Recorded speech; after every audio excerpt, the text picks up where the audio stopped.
തിരുശരീരമാണോ തിരുരക്തമാണോ കിട്ടിയത്? എന്തുകൊണ്ട് തിരുരക്തം കിട്ടിയില്ല?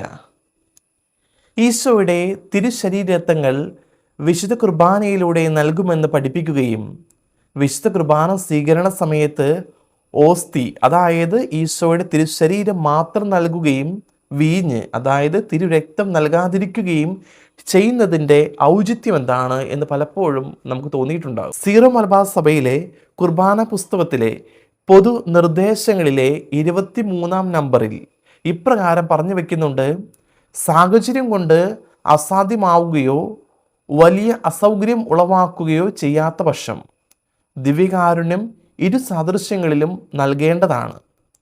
ഈ തിരുശരീരരക്തങ്ങൾ ഒരുമിച്ച് കുർബാന സമയത്ത് വിശ്വാസികൾക്ക് നൽകണം എന്ന് തന്നെയാണ് സഭയുടെ ആഗ്രഹം. ഹോളണ്ടിലെ സഭ പോൾ 6-ാമൻ മാർപ്പാപ്പയോട് ഒരിക്കൽ ഇതേ ചോദ്യം ചോദിക്കുകയുണ്ടായി. അതിന് അദ്ദേഹം വ്യക്തിപരമായി പറഞ്ഞ ഉത്തരം ഇപ്രകാരമായിരുന്നു: വർഷത്തിൽ ഒരു പ്രാവശ്യമെങ്കിലും വിശ്വാസികൾക്ക് തിരുശരീരം നൽകാതെ തിരുരക്തം മാത്രം നൽകണമെന്ന്. ഇത് തിരുരക്തത്തിൽ തിരുശരീരവും തിരുശരീരത്തിൽ തിരുരക്തവുമുണ്ടെന്ന് അവരെ ബോധ്യപ്പെടുത്താൻ വേണ്ടിയാണ്. ബലിയർപ്പിക്കുമ്പോൾ ഓസ്തിയും വീഞ്ഞും വെവ്വേറെയാണ് കൂദാശ ചെയ്യുന്നത്. അതിനുശേഷം കുർബാനയ്ക്കിടെ ഇവ രണ്ടും സംയോജിപ്പിക്കുന്ന ഒരു കർമ്മമുണ്ട്.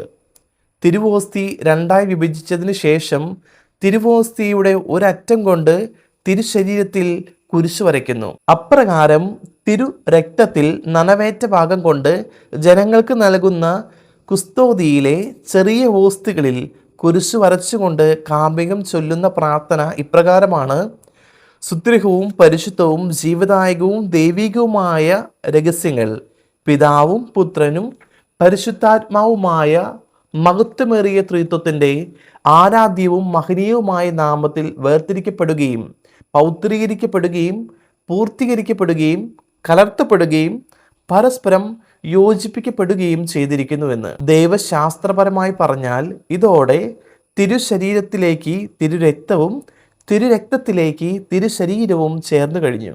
അതിനാൽ ദിവ്യകാരുണ്യ സ്വീകരണ സമയത്ത് തിരുശരീരരക്തങ്ങളിൽ ഒന്ന് മാത്രമേ ലഭിക്കുന്നുള്ളൂ എന്ന് പറയുന്നത് ദൈവശാസ്ത്രപരമായി ശരിയല്ല. ചുരുക്കത്തിൽ തിരുശരീരരക്തങ്ങൾ ഒരുമിച്ച് സ്വീകരിച്ചാലും തിരുശരീരം മാത്രം സ്വീകരിച്ചാലും കുർബാന സ്വീകരണം പൂർണ്ണമാണ്. അതുകൊണ്ട് എപ്പോഴും ശരീരം തന്നാലും രക്തം തന്നാലും രണ്ടും രണ്ടിൽ ഉൾക്കൊണ്ടിട്ടുണ്ട്, മറക്കാതിരിക്കുക.